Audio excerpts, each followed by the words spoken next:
I'm standing in a little grove of sassafras. Sassafras is native, and this is exactly where I would expect to find it.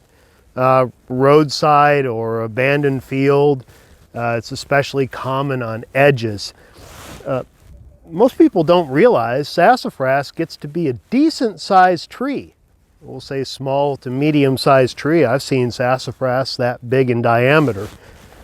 Most people have a very easy time identifying sassafras with the leaves on. Sassafras, they can have just a plain oval leaf. They can have a leaf that's shaped like a mitten, or a mitten shaped with two thumbs. You should note, you can find leaves that are all oval, especially on older, slower growing sassafras. You can have all oval leaves, or you could potentially have all three types of leaves on one twig. It's variable. During the winter, these twigs are actually really pretty easy to identify.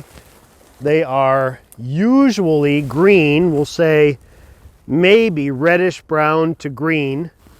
They're relatively slender.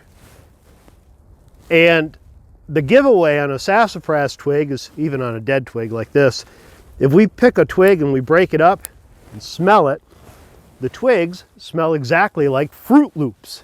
Sorry, that's probably trademark, but the twigs do smell like Fruit Loops.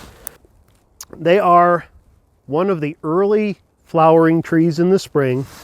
And if we find the bigger buds out here on the tips of the twigs, those are flower buds, they're going to open up and there'll be clusters of really pretty yellow flowers. They're actually quite showy. And they'll be on there for about 10 days.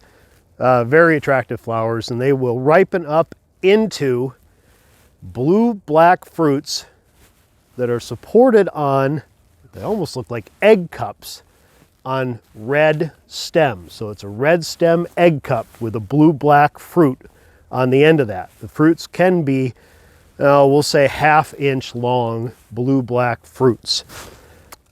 Sassafras bark, they normally will weather to gray, but if we scratch this bark, it will be cinnamon brown in color. Sassafras probably best known as the source of root beer. Root beer flavoring comes from sassafras.